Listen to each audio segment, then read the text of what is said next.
কেমন আছো তোমরা সবাই? আশা করি অনেক ভালো আছো। আমরা তোমাদের বইয়ের একটা অত্যন্ত চমৎকার কবিতা আজকে শুরু করতে যাচ্ছি। কবিতাটার নাম হচ্ছে সাম্য। কবিতাটা লিখেছেন কবি সুফিয়া কামাল। বন্ধুরা, কবি সুফিয়া কামাল সম্পর্কে কিন্তু আমরা ছোটবেলা থেকেই জেনে এসেছি।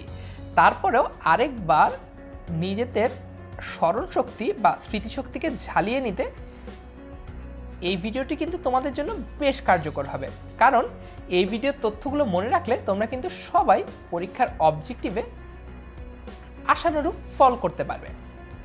আসো তাহলে কবি সুফিয়া কামালের ব্যক্তিগত তথ্যগুলো একটা একটা করে জেনে নিই।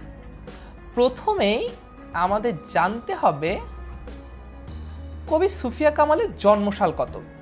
কবি সুফিয়া কামালের জন্মসাল হচ্ছে 1911 সাল এবং তিনি জন্মগ্রহণ করেছেন বরিশালে। তারপর কবি সুফিয়া কামালের উল্লেখযোগ্য সৃষ্টির মধ্যে রয়েছে কাব্যগ্রন্থ এবং সেগুলোর মধ্যে যেগুলো সর্বাধিক উল্লেখযোগ্য তার মধ্যে আমরা তোমাদের সামনে তোমাদের সুবিধার্থে উপস্থাপন করছি সাঁঝের মায়া, মায়া কাজল, কেয়ার কাটা। এ তিনটা আপাতত এই তিনটা কাব্যগ্রন্থের নাম মনে রাখলে কিন্তু হবে, কিন্তু আস্তে আস্তে যত বড় হবে আরও কিন্তু অনেক কিছু জানতে হবে। তারপর কবি সুফিয়া কামালের মৃত্যুসাল। কবি সুফিয়া কামাল 1999 সালে মৃত্যুবরণ করেছেন। তার মানে কাজী নজরুল ইসলামের জন্মের প্রায় 100 বছর পর।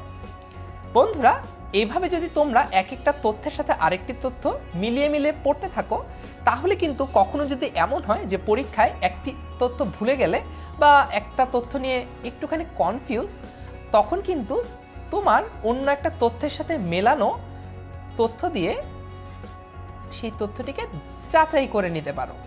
এভাবেই কিন্তু আস্তে আস্তে তুমি সেরাদের সেরা হয়ে উঠতে পারো। বন্ধুরা, এই ভিডিওটি এ পর্যন্তই। তোমাদের যদি কোনো প্রশ্ন থাকে তোমরা আমাদেরকে লিখে জানিও, আমরা তোমাদের প্রশ্নগুলোর উত্তর নিয়ে হাজির হওয়ার চেষ্টা করব।